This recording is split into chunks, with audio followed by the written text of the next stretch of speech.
Dios les bendiga, hermano. Amén, amén. Nuevamente estamos aquí prestos a predicar la palabra de Dios en esta serie de Romanos que ya vamos terminando.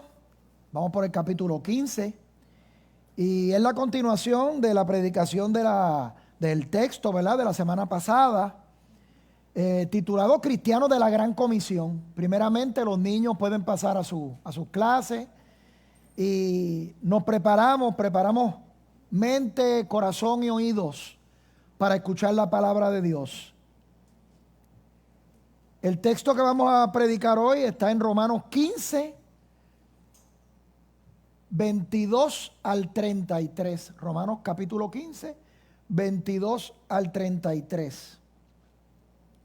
Los que lo tengan pueden ponerse de pie en reverencia a la palabra de Dios y oramos y primeramente leemos la palabra. Versión Nueva Traducción Viviente, la que yo voy a estar leyendo. Ahora, versículo 23, ahora que terminé mi trabajo en estas regiones y después de todos estos largos años de espera, tengo muchos deseos de ir a verlos. Estoy pensando viajar a España. Cuando lo haga, me detendré en Roma y luego de disfrutar de la compañía de ustedes por un breve tiempo, podrán ayudarme con lo necesario para mi viaje. Sin embargo, antes de visitarlos, debo ir a Jerusalén para llevar una ofrenda a los creyentes allí. Pues les cuento, los creyentes de Macedonia y Acaya con entusiasmo juntaron una ofrenda para los creyentes de Jerusalén que son pobres. Lo hicieron con gusto porque se sienten en deuda con ellos, dado que los gentiles recibieron las bendiciones espirituales de la buena noticia por parte de los creyentes de Jerusalén. Sienten que lo menos que pueden hacer por ellos a cambio es ayudarlos económicamente. En cuanto yo entregue ese dinero y termine esa buena acción de los gentiles, iré a visitarlos a ustedes de camino a España. Cuando vaya, estoy seguro de que Cristo bendecirá en abundancia el tiempo que pasemos juntos. Mis amados hermanos, les pido encarecidamente, en el nombre de nuestro Señor Jesucristo, que se unan a mi lucha orando a Dios por mí. Háganlo por el amor que me tienen, ese amor que el Espíritu Santo les ha dado. Pídanle que me libre de los que están en Judea, que se niegan a obedecer a Dios. Pídanle también que los creyentes de allí estén dispuestos a aceptar la ofrenda que llevo a Jerusalén. Entonces, por la voluntad de Dios, podré ir a verlos con un corazón alegre y nos alentaremos unos a otros. Y que Dios, quien nos da su paz, esté con todos ustedes. Amén. Padre, gracias por tu palabra. Te pido en el nombre de Jesús que redarguya en nuestra mente, en nuestro corazón, que este pasaje logre el propósito para el cual tú lo escribiste, Señor. Te damos la gloria y la honra, Padre, en el nombre de Jesús. Amén. Hermano, cuando uno ve ese texto, así lo lee una vez nada más, uno lo que ve allí es como una agenda misionera, ¿verdad? Un plan de Pablo de que va a... Estos son los planes que hay, ¿verdad? Estos son los planes. Bueno, ya yo terminé aquí. No es que terminé y que todo el mundo esté evangelizado, no. Ya yo terminé de acuerdo a mi estrategia misionera, que era impactar las ciudades más importantes y que a partir de ahí fueran entonces a las aldeas, a los campos, a los diferentes lugares. Esa agenda misionera, ese plan misionero, ya Pablo lo había terminado, ¿verdad? Por eso él habla de que él no quería duplicar esfuerzo. Y entonces habla de que, bueno, ya yo estuve y como decimos, ¿verdad?, ya yo saturé el oriente del Imperio Romano, el oriente del Mediterráneo. Ahora tengo que ir ¿a dónde? Al otro lado, ¿verdad? Y España, como ustedes saben en el mapa, pues es el otro extremo occidental de lo que en aquel entonces era el Imperio Romano y hoy en día, pues obviamente es el extremo occidental del continente europeo. Y entonces Pablo le está diciendo a los romanos cuáles son sus planes. ¿Bien? Y así, a simple vista, vemos, bueno, va para España. Cuando termine de España voy a llevar una ofrenda y después voy a llegar a donde ustedes, a estar con ustedes un tiempo, camino a España. Un plan, ¿verdad? Pero, como esta es la palabra de Dios, al profundizar en ese texto, al profundizar en lo que él está planteando allí, hay una profundidad, valga la redundancia, sobre lo que nosotros debemos ser como iglesia, lo que nosotros debemos ser como hermanos, cómo debemos llevar la vida cristiana en el contexto de la iglesia local. Acuérdense que Pablo le está hablando a una iglesia local. Pablo no había fundado esa iglesia, igual que tampoco había fundado la iglesia de Colosas, ¿verdad? Eran iglesias que él no había plantado, que no había fundado, pero les escribía, los amonestaba, les hablaba, se ocupaba de ellos y deseaba en algún momento ¿qué? Ir a verlo. Y entonces una de las primeras cosas que vemos, ¿verdad? Es el amor que él tiene. Él dice que él quiere ir a verlos. Y aunque nunca los había conocido en persona, los amaba. Porque hermanos en Cristo, ¿verdad? Y entonces él dice, sí, pero primero tengo que llevar una ofrenda a Jerusalén, ¿verdad? Y usted dirá, oye, ¿por qué Pablo irá a llevar, en vez de seguir para España, a trabajar en el evangelismo, va a llevar una ofrenda primero? Eso también tiene una profunda connotación para nosotros como creyentes. Y entonces Pablo dice, voy a llevar la ofrenda y luego voy a verlos a ustedes camino a España, ¿verdad? Y ahí entonces es que se da ese entendimiento de lo que es el amor de Pablo, de lo que es la unidad de la iglesia, de lo que es la oración y otros contextos que vamos a ver nosotros en la mañana de hoy.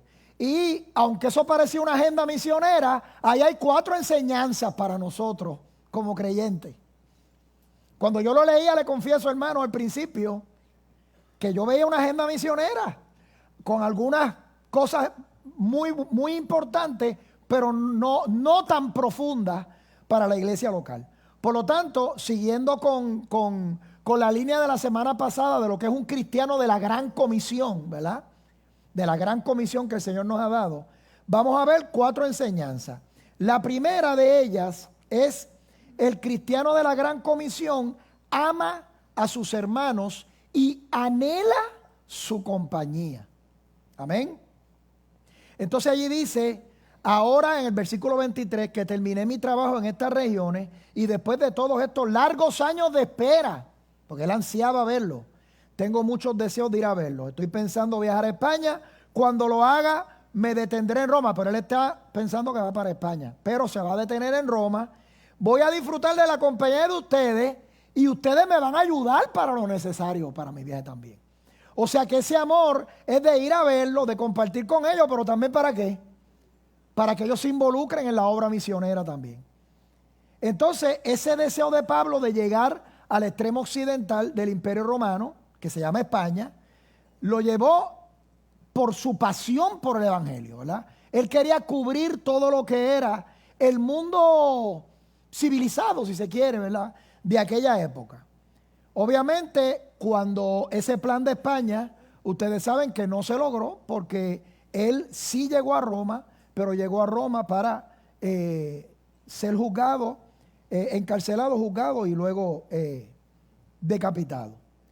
Por lo tanto, él no conocía a los hermanos de Roma, no los había visto nunca en persona, no había fotos, no había nada, no había WhatsApp, no había nada de eso, yo no sabía nada.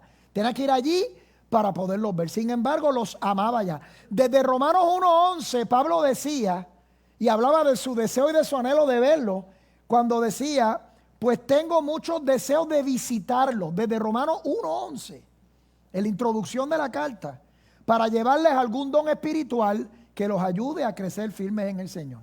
Mira, hermanos, la iglesia primitiva se desarrolló como una iglesia local. El modelo de la iglesia local que tenemos nosotros es la iglesia primitiva. Es una iglesia en la cual los creyentes en aquel tiempo se amaban, se apoyaban, se protegían, se cuidaban, oraban unos por los otros, se profesaba un amor hospitalario. Y eso no era por casualidad. Eso era porque el mandato del Señor era el amor. Si vemos Juan 15:9, un texto breve para enfatizar este punto, dice, como el Padre me ha amado, así también yo los he amado, permanezcan en mi amor. Por eso muchas veces cuando alguien abraza a otro hombre, nosotros los hombres abrazamos a otro hombre y le decimos, te amo en el amor de Cristo, ¿verdad? Para no decir te amo solo, ¿verdad? Pues te amo en el amor de Cristo. Sí, aunque eso en nuestra cultura también pues tiene que ver, pero más que todo es porque el Señor nos ordena que permanezcamos en su amor. Y en Efesios 5:2 el apóstol Pablo mismo explica, anden en amor, así como también Cristo los amó. O sea, modelen el amor de Cristo, modelemos como iglesia el amor de Cristo. Ese amor que en la iglesia primitiva era un amor incondicional, que estableció que un crecimiento relacional y espiritual. Relacional y espiritual. Es importante, no puede haber crecimiento si no hay relación entre los hermanos. Es importante eso. El amor fraternal en la iglesia debe ser un amor ágape, un amor sacrificial, ¿verdad? Como ha dicho el pastor Junior en otras ocasiones, debemos amar a todos los hermanos de la iglesia, no solamente a los que comparten nuestros intereses. De hecho, el interés mayor lo compartimos todos, ¿verdad? Hemos sido salvos por la sangre de Cristo. Ese es el interés mayor, eso es lo que nos mueve, esa es nuestra identidad. Y entonces, un amor que refleje la salvación recibida y que nos dé una nueva identidad, que nos ha dado una nueva identidad. Un amor el cual nosotros nos ocupemos de las necesidades de los hermanos. No solamente de las necesidades materiales, sino de sus necesidades espirituales también, que muchas veces, a veces no se atienden. Sí, podemos dar, ¿verdad? Pero también tenemos que ver cómo está el hermano. Y en muchas ocasiones no necesita dinero, necesita amor, discipulado, consejo, amonestación por la palabra, otro tipo de cosas que la hermandad, que esa relación de la iglesia modelada por Cristo y replicada en la iglesia primitiva como la primera iglesia local, es la que nos ha traído hasta aquí hoy. De hecho, Tim Keller, en un artículo que titula 5 características de la iglesia primitiva que la hicieron única, señala: el cristianismo introdujo al pensamiento humano el concepto de que tú eliges tu religión. Ya mismo voy a explicar eso. Independientemente de tu raza y clase social, pero el subrayado importante. El cristianismo también afirmó radicalmente que tu fe en Cristo se convierte en tu nueva y más profunda identidad. Eso es importante, identidad. Mientras que al mismo tiempo no descartaba ni borraba tu raza, clase social o género. En cambio, tu relación con Cristo lo ponía, raza, clase social o género, lo ponía en ¿qué? En segundo lugar. Esto significaba, para escándalo de la sociedad romana de aquel tiempo, que todos los cristianos, ya sean esclavos, libres o de alta alcurnia, sin importar su raza y nacionalidad, eran ahora iguales en Cristo. Iguales. ¿Y qué dice allí de iguales? Raza, clase social, todo. Porque usted no se acuerda del Antiguo Testamento, el Dios de los filisteos, el Dios de los amorreos, todo el mundo tenía un Dios. Y el que había nacido allí, pues se identificaba con ¿quién? Con ese. Ese era el Dios de ellos. Todo el mundo tenía un Dios, ¿verdad? Lo glorioso es que el Dios de Israel siempre fue el Dios de toda la humanidad. Porque ningún Dios había prometido lo que el Dios de Israel le había prometido a Abraham. En ti serán benditas todas las naciones. Ningún otro Dios había dicho eso. Digo, decimos dioses, pero no existen, ¿verdad? Deidades creadas. Pero el verdadero Dios no es un Dios que se encajona en ¿dónde? En un lugar específico, por raza, por esto, por lo otro. No. Le dijo a Abraham desde el principio, de hecho Abraham no era judío, y le dijo, en ti serán benditas ¿quién? Todas las naciones. La nación puertorriqueña también ha sido bendita en ese sentido, ¿verdad?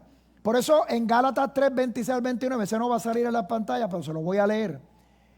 Gálatas 3, 26 al 29 reafirma esta nueva identidad cuando dice que en el versículo 28 particularmente, que ya no hay judío ni gentil, esclavo ni libre, hombre ni mujer, porque todos ustedes son uno en Cristo Jesús. Y ahora que pertenecen a Cristo, son verdaderos hijos de Abraham, son sus herederos, y la promesa de Dios a Abraham, en ti serán benditas todas las naciones, les pertenece a ustedes. Por lo tanto, un cristiano de la gran comisión debe poseer una identidad fundamentada en el amor, en la compasión y en la hospitalidad. Ese es el primer punto. Hay más puntos, pero este es importante porque de este van a salir todos los demás. Porque si no hay amor, lo demás no va a darse. Siempre el vínculo, ¿cuál es? El amor. ¿Qué cité hace un momento de Juan 15:9? Permanezcan en mi amor. Entonces, el vínculo siempre es el amor. Y entonces yo pregunto, y tenemos que hacernos esa pregunta nosotros: ¿cómo es tu amor por los hermanos? ¿Cómo es tu amor? ¿Cómo es? ¿Es incondicional? ¿Es ágape? ¿Es sacrificial?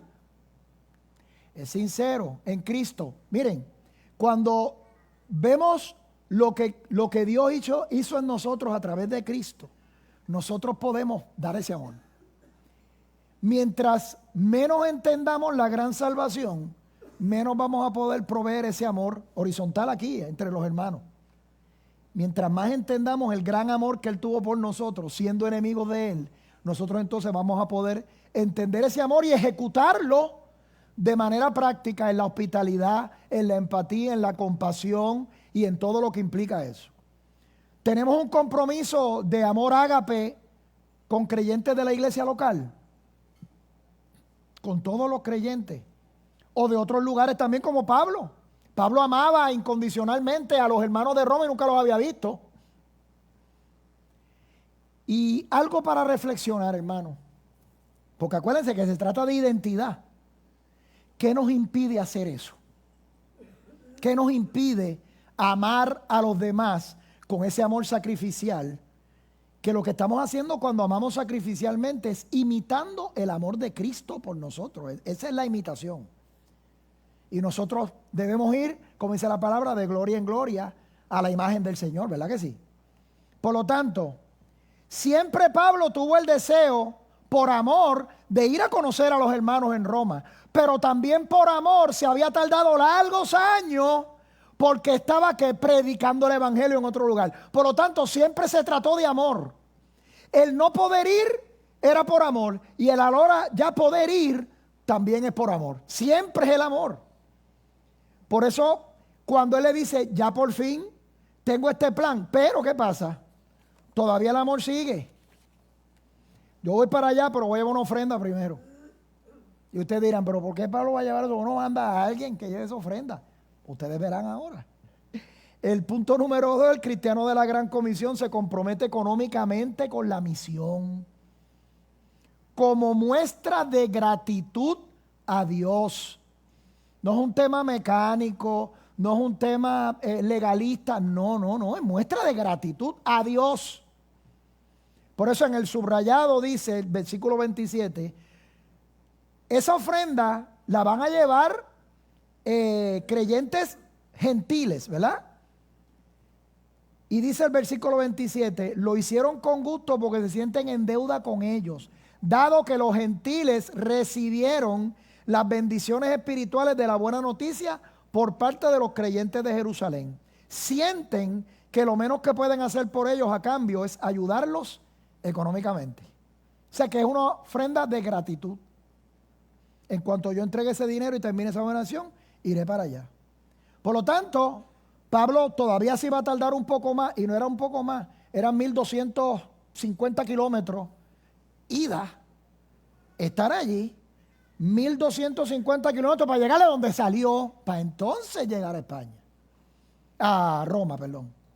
O sea que era una gestioncita, yo no me tardo mucho, son 6 meses, pero voy y vengo, nos vemos ya mismo. Pero el deseo estaba allí, ¿verdad? Ahora, usted se pregunta, ¿por qué Pablo quería llevar esa ofrenda personalmente? ¿Verdad?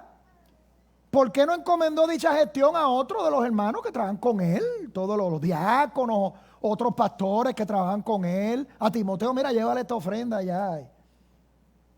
No, porque el propósito de Pablo era que los judíos cristianos que estaban allí en Jerusalén se dieran cuenta de la verdadera conversión a Jesucristo que habían tenido los gentiles por la muestra de empatía y agradecimiento a ellos. Entonces, en el amor, porque acuérdense, está el amor, en amor queremos por gratitud a Dios Porque el evangelio vino ¿de quién? De los judíos. Cuando Cristo estuvo en la tierra, ¿qué dijo? La salvación viene por los judíos, pero la salvación viene por los judíos, ¿por qué? Por él. Voy a llevar la ofrenda y yo quiero sellar apostólicamente esta unidad de la iglesia judía de Jerusalén, la iglesia gentil, ¿cómo qué? Como una sola iglesia.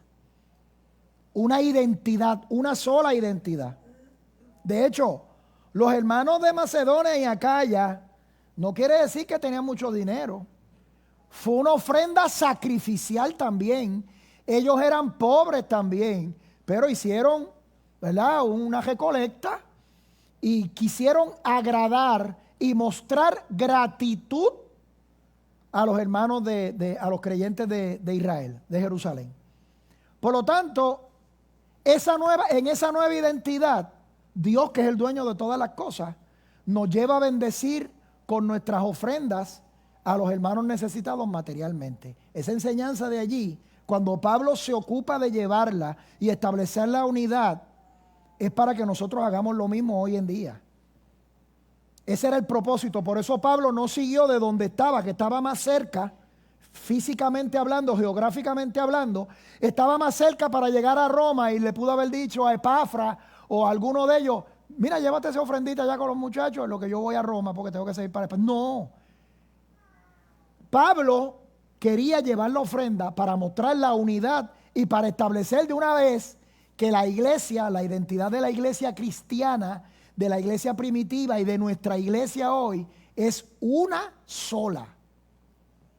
Por eso Tim Keller decía ahorita, no, eso escandaliza a los pueblos del mundo, porque cómo es que gente de diferentes pueblos, tribus, naciones y todo son un solo pueblo. ¿Cómo es posible eso? En Cristo es que es posible.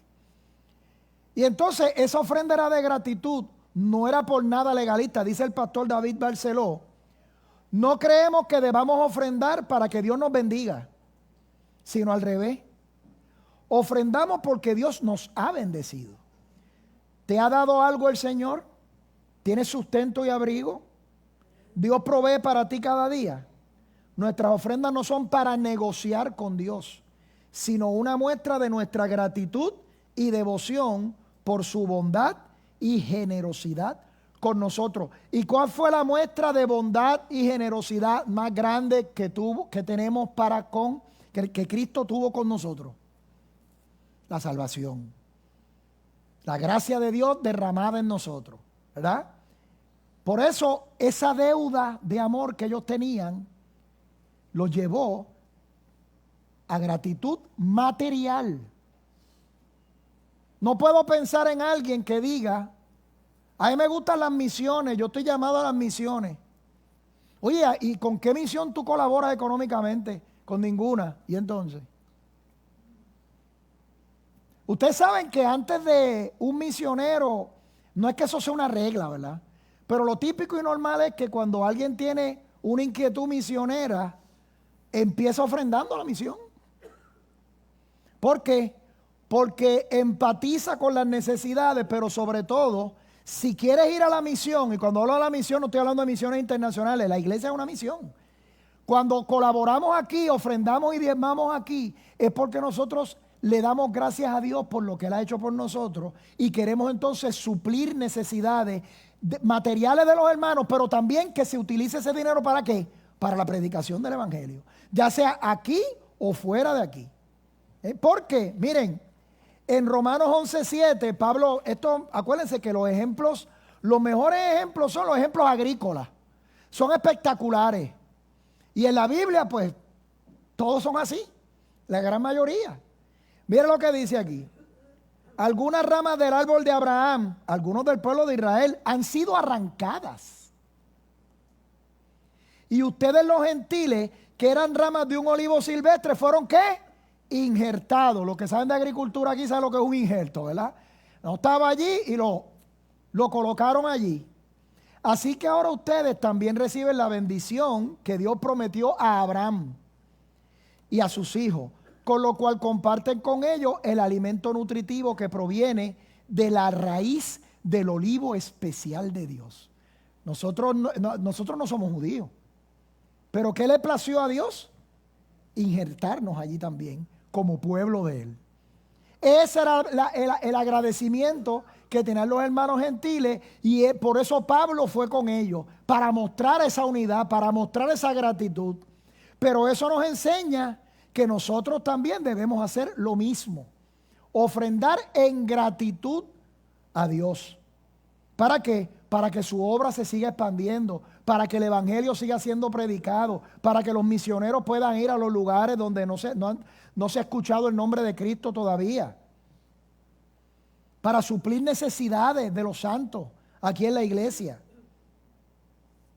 Porque esa ofrenda, hermano, y esto es un tema importante. Digo, si usted puede ofrendar, ¿verdad? Pues si no tiene trabajo, pero cuando tenga trabajo, usted ofrende. ¿Por qué? Porque la ofrenda implica unidad. Yo estoy ofrendando al cuerpo de Cristo porque yo pertenezco allí. Lo que se estaba hablando ahorita en la clase. Yo pertenezco, yo soy parte del cuerpo de Cristo. Por lo tanto, yo quiero aportar, ofrendar, yo quiero suplir necesidades por amor y por gratitud a Él. Eso autentica. En el caso de ellos, autenticó la conversión de ellos al Mesías de Israel. Y en el caso de ellos, implicó el derrumbamiento de la pared que separaba ¿qué? A los judíos con los gentiles en una nueva y única identidad. Un solo pueblo de toda lengua, tribu y nación. Yo he repetido esto, Emilio lo he escuchado ya como 3 veces, pero lo puedo decir otra vez. Cuando yo estaba en El Salvador, en uno de los lugares que fui a predicar, el pastor dijo, escuchen ahora al hermano que tiene un acento bien bonito. A nosotros nos gusta el acento de los puertorriqueños. Yo no sé cómo es porque, ¿verdad? Nadie sabe eso. Y cuando yo me detengo ahí le digo, bueno hermano, yo soy puertorriqueño, ustedes son salvadoreños, pero ustedes pueden estar seguros que nosotros tenemos mucha más afinidad y nos identificamos más con ustedes que con muchos puertorriqueños en mi país, porque en ocasiones los inconversos, lo único que tienen en común que nosotros ¿qué es? Va la raza, ¿verdad? Pero el pueblo de Dios es uno. Ya sea en España, en Indonesia, en El Salvador, en Haití, donde sea, es un solo pueblo. Y debemos identificarnos con las necesidades de cada uno de ellos. Por lo tanto, si yo soy un cristiano de la Gran Comisión, yo debo procurar ofrendar en gratitud a Dios por lo que Él hizo por nosotros. En tercer lugar, hermano, el cristiano de la Gran Comisión ora constantemente por los obreros y la misión. Número 1 fue el amor, número 2 es la ofrenda, número 3 la oración. Dice el apóstol Pablo, mis amados hermanos, versículo 30, les pido encarecidamente en el nombre de nuestro Señor Jesucristo que se unan a mi lucha orando a Dios por mí. Háganlo por el amor que me tienen. Importante eso. Ese amor que el Espíritu Santo les ha dado. Pídanle que me libre de los que están en Judea, que se niegan a obedecer a Dios, y de que los hermanos de Israel acepten la ofrenda. Es importante mirar algo allí. Háganlo por el amor que me tienen. Ese amor que fue colocado ¿por quién? Por el Espíritu Santo. Porque Él no los conocía personalmente. Y Él los amaba a ellos y ellos amaban a Pablo. Y nunca se habían visto. ¿Qué había en común entre Pablo y ellos? La nueva identidad en Cristo. Por eso cuando Él le pide que oren, ya Él da por sentado que lo aman a Él y que ese amor proviene ¿de qué? Del Espíritu Santo. No viene de haber compartido y de haber salido por ahí, de haber dado una vuelta, porque nunca los había visto. Nunca. Es el Espíritu Santo que nos une como hermanos y ese amor fluye como resultado de eso. Entonces, y el tema de la oración es un tema que también a veces tenemos que seguir abordando. ¿Cómo podemos decir que somos creyentes, que amamos a Dios y que nos importan nuestros hermanos si no oramos por ellos? ¿Cómo se pone en funcionamiento nuestra nueva identidad? Oigan, ¿cómo se pone en funcionamiento nuestra nueva identidad sin oración? O sea, ¿cómo yo soy un cristiano que amo? ¿Cómo yo soy un cristiano que quiero obedecer a Dios? ¿Cómo yo soy un cristiano que tengo gratitud por Dios si yo no oro por los hermanos? ¿Cómo es posible? Dice la Biblia que tenemos que gozar con los que gozan y que... Le voy a decir algo, aunque no los conozcamos, aunque nunca los hayamos visto, como estaba aquí en el caso del apóstol Pablo. Miren, Pablo sabía que iba a enfrentar una gran oposición en Jerusalén. Acuérdense que Pablo era tenido allí como que, por los fariseos, como un traidor que había dejado la causa fariseica por la causa de Cristo, ¿verdad?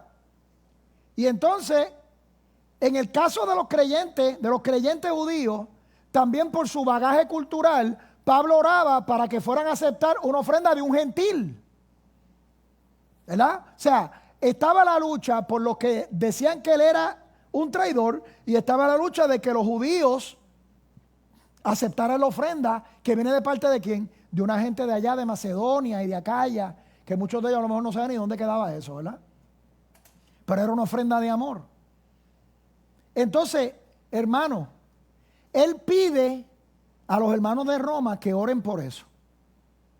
¿Por qué nosotros debemos orar hoy?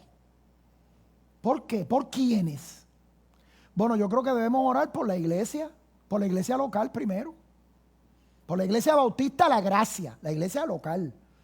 Después vamos a seguir orando por las demás iglesias, pero antes de eso, debemos orar por los hermanos de la iglesia, por los que tienen cara y nombre y apellido, por sus necesidades, por sus situaciones, por su sufrimiento. Que el sufrimiento de unos es el sufrimiento de otros. Y eso no puede seguir siendo un cliché. Eso hay que vivirlo. Y cada vez que nos pongamos vagos para eso, miremos la cruz y veamos lo que Cristo hizo por nosotros. Ahí nosotros entonces, voy a orar por Julio, que se canse menos, que esté explotado en el parque pelota, que nos dé entrada allí para seguir predicando el evangelio. Voy a orar por tal, voy a orar por tal, voy a orar. Inclusive, si alguien de momento tú lo visualizas en la oración y no ves ningún problema, que Dios lo bendiga, que Dios bendiga su matrimonio si está casado, que Dios bendiga a sus hijos, que le siga dando hambre por la palabra. Siempre hay razón para orar. Oremos por los hermanos de la Iglesia Bautista La Gracia, oremos por los pastores, oremos por los líderes, pero oremos también unos por los otros. Tenemos que hacer eso. Miren, hermanos, aquí en esta iglesia llevamos semanas donde Dios nos está hablando de unidad, nos está hablando de la congregación, nos está hablando de la importancia del amor entre los hermanos. Lleva tiempo el Señor hablándonos de eso. Y ¿saben por qué yo le digo esto? Porque lleva tiempo, porque nos los habla en el púlpito y en la clase. En los dos lugares. O sea, nos está amonestando sobre eso y tenemos que obedecer. En nuestra lista de oraciones también deben estar los obreros de España, del Congo, de Haití, que ahora el mes que viene va un grupo para allá. En Centroamérica, Colombia, todos los obreros del mundo, debemos orar por ellos. Ellos cuentan con nuestras oraciones, cuentan con nuestras ofrendas, pero también cuentan con nuestras oraciones. Particularmente en el Congo y en Haití, es muy difícil lo que está ocurriendo allí. De hecho, todavía en muchos de esos lugares hay persecución, hay hostigamiento, discrimen, sufrimiento. La unidad del pueblo de Dios, cuando nos ven unidos, nos rechazan, nos persiguen, nos masacran. Y le voy a decir algo, eso no pasa solamente allá. Hay países aquí en el patio de nosotros, como es Colombia y México, que eso ocurre hoy en día todavía. Y son países hispanos, igual que nosotros, y hay persecución a la iglesia evangélica, a la iglesia que no es católica. Por lo tanto, Pablo en este pasaje, ¿qué dice? La oración es el vínculo indisoluble de la unidad cristiana. Una iglesia que ora es una iglesia que Dios bendice a la manera de Dios. Es una iglesia que se ve unificada. Es una iglesia que comparte dolores, penas, pero también alegría. Lo compartimos todo. ¿Cómo qué? Como una familia, porque tenemos la misma identidad. La misma identidad. Compartimos lo más importante. Dice el apóstol Juan que si estamos seguros de que Él nos oye, Juan 5, 13, 14, mejor dicho, estamos seguros de que Él nos oye cada vez que le pedimos algo que le agrada. Si nosotros oramos a Dios por uno de sus hijos, ¿esa oración le agrada? Él va a operar conforme a su voluntad. Pero ¿le agrada que nosotros los hermanos nos amemos y oremos uno por los otros? Claro que sí. Él nos manda a hacerlo. Ámense uno a los otros. Y una de las muestras más grandes que puede haber de amor entre los hermanos es ¿cuál? Orar uno por los otros. Oremos uno por los otros. Miren, cuando le venga alguien a la mente, que vaya por ahí, a nosotros nos vienen personas a la mente, ¿no les pasa? Ahí oramos por ellos. Cuando vienen a la mente, no piense que usted estaba pensando en ellos. Dios se los colocó allí para que usted ore por ellos. Para eso es. Por eso, esa oración va a descansar ¿en qué? En la voluntad de Dios. Y ese es el cuarto y último punto. Es la voluntad de Dios. Dice el apóstol Pablo en el verso 32. Entonces, por la voluntad de Dios, podré ir a verlo con un corazón alegre y nos alentaremos unos a otros. Y que Dios, quien nos da su paz, esté con ustedes. Y se despide allí, en esa parte. Amén. Pablo termina esa parte diciendo que todo se hará por la voluntad de Dios. Que todo se hará conforme a la voluntad de Dios. Él tiene la seguridad de que la voluntad de Dios es lo que tiene que darse, que es lo bueno, que es lo mejor, no la de él. Y cuando Pablo se dirige a los hermanos, tenemos que buscar cuál es la implicación de esas palabras. ¿Qué implican estas palabras de Pablo cuando se refiere a la voluntad de Dios? Y tuvo paz Pablo cuando llegó a Roma. Esa voluntad de Dios, tenemos que cambiar la mente. Porque Pablo la entendió de una manera y los hermanos, luego de un profeta hablarle, la entendieron de otra. En Hechos 21, 10 al 14, y este texto es importante para poder explicar este punto, dice a partir del versículo 10, varios días después llegó de Judea un hombre llamado Ágabo, quien también tenía el don de profecía, dice allí el texto. Se acercó, tomó el cinturón de Pablo y se ató los pies y las manos. Luego dijo, el Espíritu Santo, esto es importante, porque dice, el Espíritu Santo declara, de esta forma será atado el dueño de este cinturón por los líderes judíos en Jerusalén y entregado a los gentiles.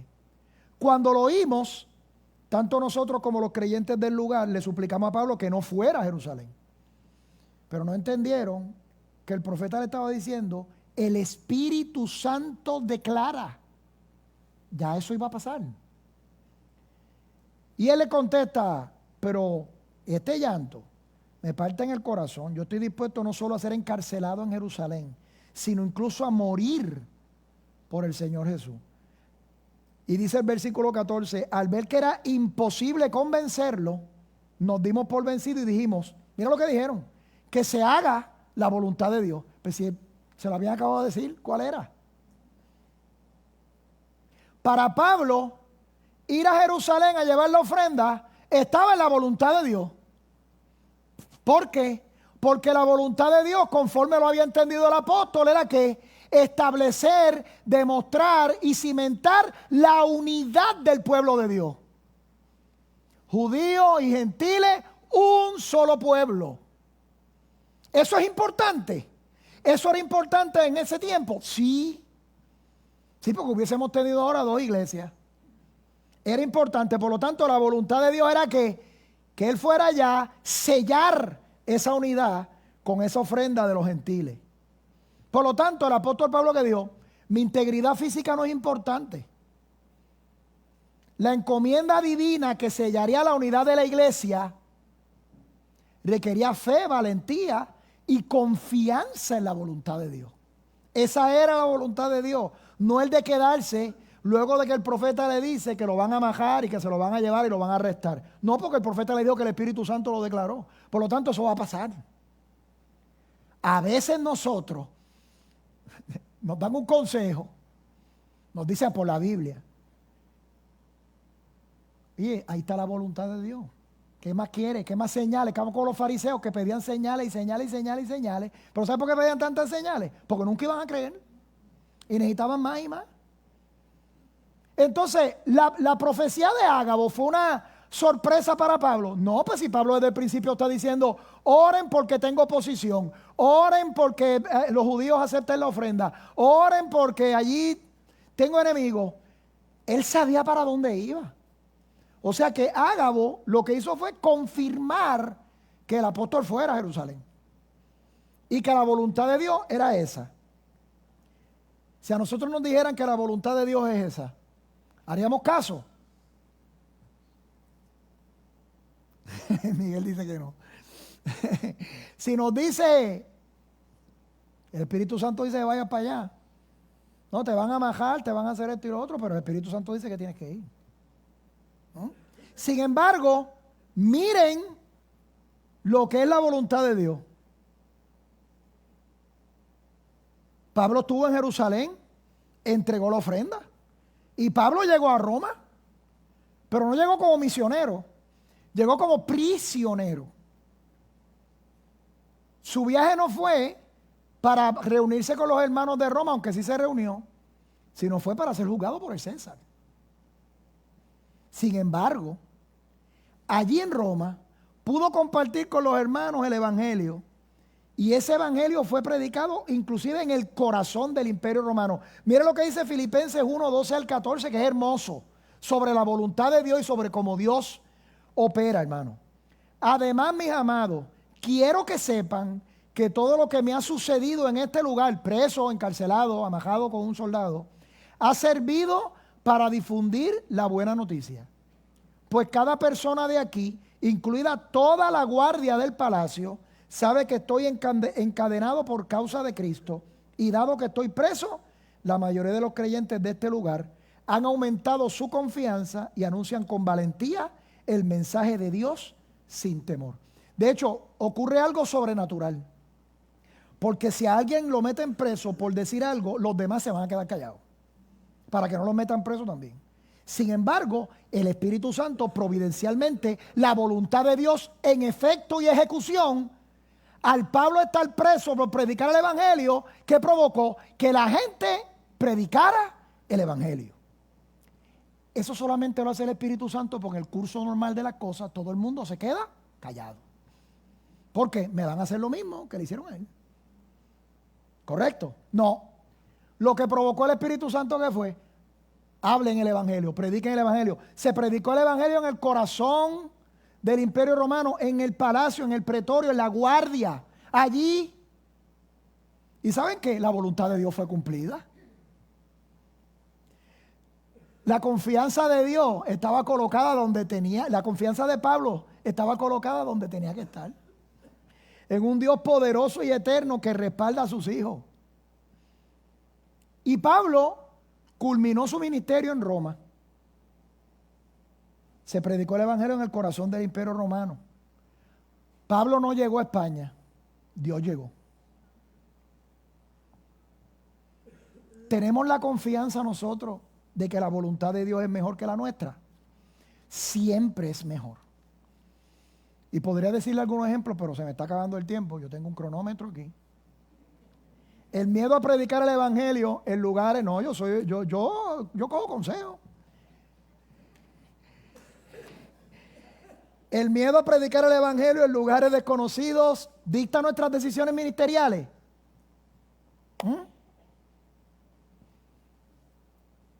Yo estaba invitando a algunos hermanos aquí a que tuvieran la experiencia que tuvo Kelmy, por ejemplo, que durmió junto a un alacrán. Y como decimos, hermano, el alacrán lo que quería era un ladito, ¿verdad? No te quería.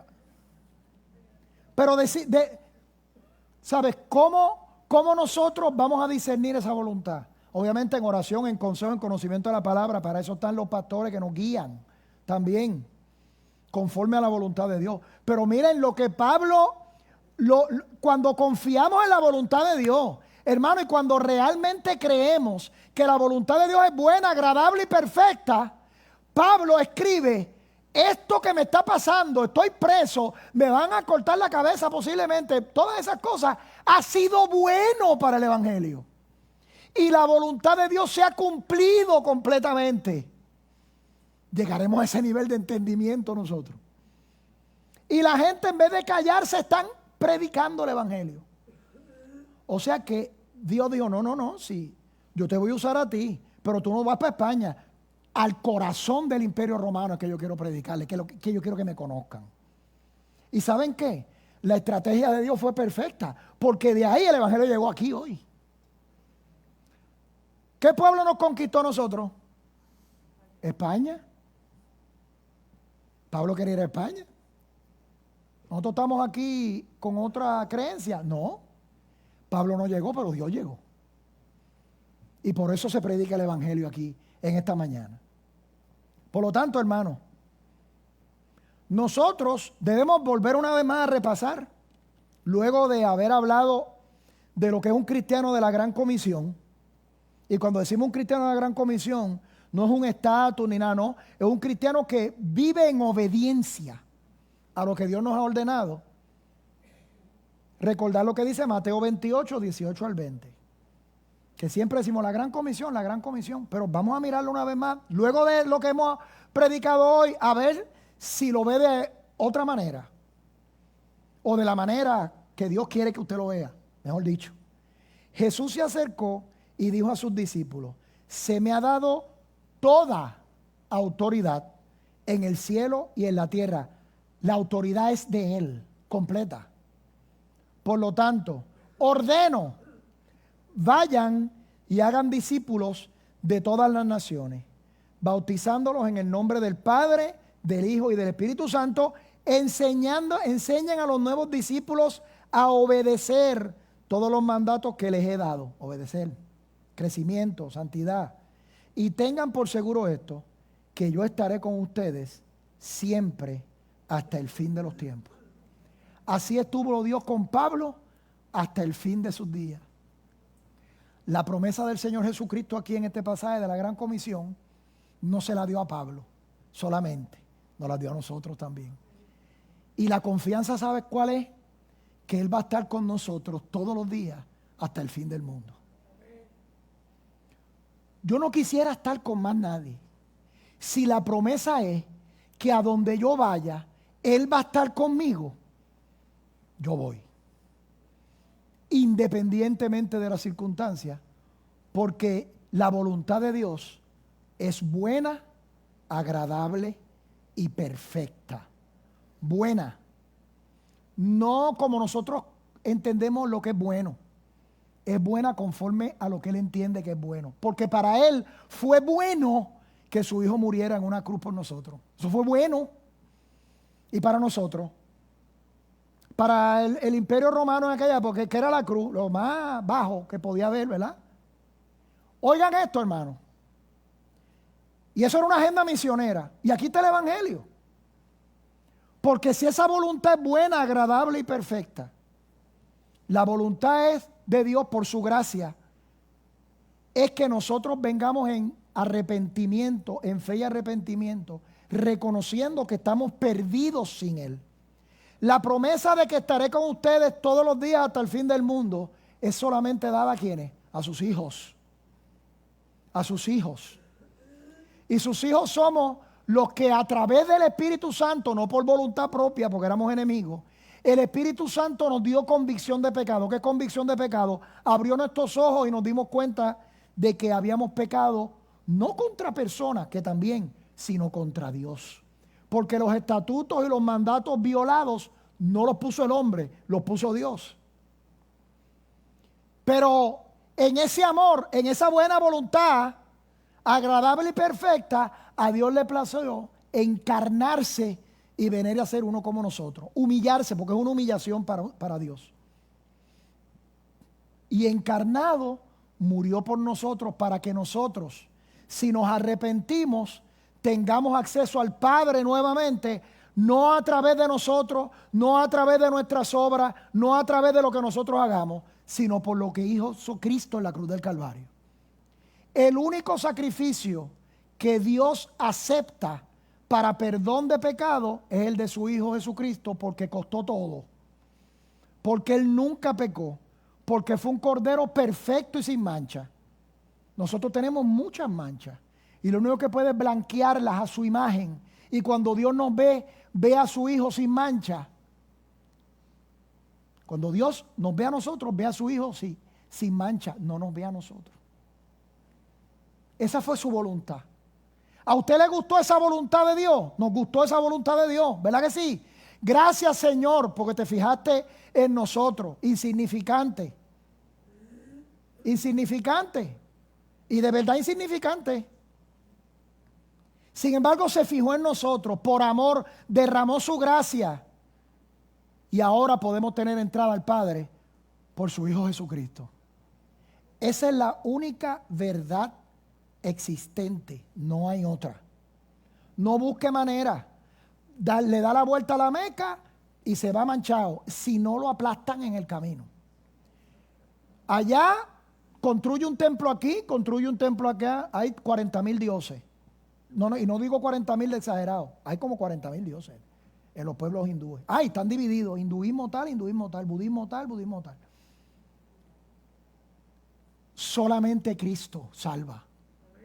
Solamente Cristo. Por eso ustedes ven allí lo que el Espíritu Santo hace en la iglesia y el amor que establece entre los hermanos. Eso lo hace el Espíritu Santo. Pero cuando nosotros no éramos de Cristo, nosotros a la única que amábamos era nosotros mismos. No había amor para más nadie. Yo, y Mili estaba como en el 7º lugar. Si acaso, pero me podía coger en el 7º y quedar 8º también. Así es eso. Nosotros. Eso lo hace el Espíritu Santo. El Espíritu Santo nos hace ¿qué? Bendecir a los hermanos a través de las ofrendas. El Espíritu Santo nos hace que nosotros oremos por los hermanos. Y también que nosotros aceptemos la voluntad de Dios, porque siempre va a ser buena, agradable. Pablo estaba encadenado y estaba gozoso. ¿Por qué? Porque se estaba predicando el Evangelio. Estaba alegre, feliz. De hecho, ese hombre que tenía una mente privilegiada habrá pensado, bueno, el tema era que yo quería ir a España, pero el viaje a España era desde aquí, no yo yendo. Era desde allí, y de allí se iba a llegar a España por la predicación de la palabra. Así que, hermano, les pido que reflexionemos en esta palabra de hoy, que vivamos el Evangelio como lo que es una nueva identidad en Cristo. Que somos diferentes, pero no somos diferentes para ser superiores. No, todo lo contrario. Que somos diferentes para renunciar a nuestro yo. Que somos diferentes para darnos por los hermanos. Que somos diferentes para ofrendar. Que somos diferentes para orar por los hermanos. Que somos diferentes para estar unidos en una sola voluntad y un solo propósito. Y sobre todo, que podamos entender que aunque a veces en nuestra naturaleza no podamos ver la voluntad de Dios como buena, agradable y perfecta, siempre va a ser así. Porque Dios no se equivoca, Dios es fiel, Dios es bueno, Dios es perfecto y nos amó y nos trajo a Él para llevarnos a la imagen de Cristo. Ese es el Dios al que nosotros le creemos. Amén. Padre, gracias por tu palabra. Gracias, Señor. Te pedimos, Padre, que estos consejos, esta enseñanza que tú nos has dado hoy, que nosotros podamos vivirla, que podamos reflejar que somos tus hijos, como dice tu palabra en Juan, a través de tu Hijo Jesucristo. Si ustedes aman a los hermanos, las demás personas que están afuera se van a dar cuenta realmente que somos tus hijos. Que seamos luz y sal, no solamente afuera, sino también entre nosotros, como hermanos. Te damos gracias, Padre, por la predicación de tu palabra. Gracias, Señor, porque redarguye en nuestra mente y nuestro corazón. Te pido que bendigas a la Iglesia Bautista La Gracia y que sigamos cada día más uniéndonos como hermanos, teniendo amor sacrificial unos por los otros, ofrendando para la obra en gratitud a ti, orando uno por los otros, mientras esperamos todos los días tu voluntad. En el nombre de Jesús. Amén. Gracias, hermano. Dios los bendiga.